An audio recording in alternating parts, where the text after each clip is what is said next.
اعوذ باللہ من الشیطان الرجیم بسم اللہ الرحمن الرحیم وما ارسلناک الا رحمتا للعالمین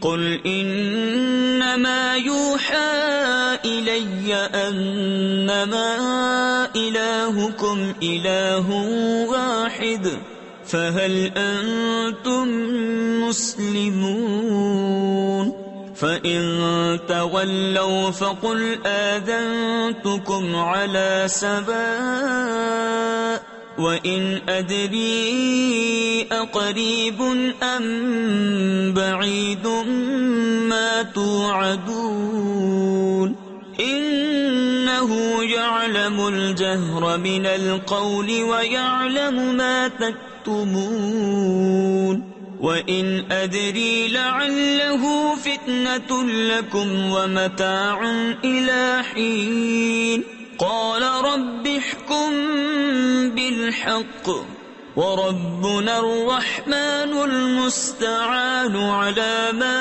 تَصِفُونَ۔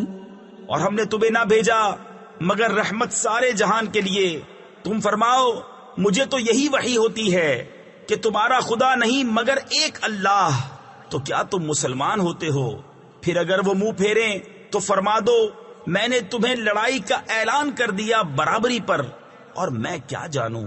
تفسیر خزائن العرفان میں ہے یہاں بے تعلیم الہی محض اپنے عقل و قیاس سے جاننے کی نفی ہے، نہ کہ مطلق علم کی، کہ پاس ہے یا دور ہے وہ جو تمہیں وعدہ دیا جاتا ہے، بے شک اللہ جانتا ہے آواز کی بات اور جانتا ہے جو تم چھپاتے ہو۔ اور میں کیا جانوں، شاید وہ تمہاری جانچ ہو۔ اور ایک وقت تک برتوانا نبی نے عرض کی کہ اے میرے رب حق فیصلہ فرما دے، اور ہمارے رب رحمان ہی کی مدد درکار ہے ان باتوں پر جو تم بتاتے ہو۔ صدق اللہ العظیم۔